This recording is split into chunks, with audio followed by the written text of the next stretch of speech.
So both of them rushed to where the fall happened, but the cave was already sealed by the army.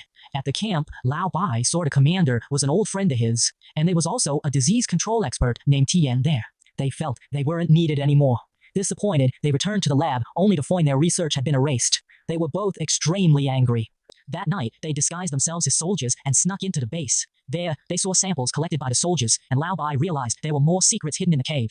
In just a few hours, the cave transformed into a tropical jungle. Flowers, plants, and strange creatures had rapidly developed. Suddenly, a giant mosquito landed on Lao and quietly entered his body. It slipped inside him effortlessly. Lao's face was filled with worry, and he cried out in pain. A worm was crawling beneath the skin of his leg. The doctor suggested if the leg wasn't amputated immediately, his life was in danger. Upon hearing this, Lao vehemently protested. As he struggled, the worm suddenly turned and started moving into his thigh.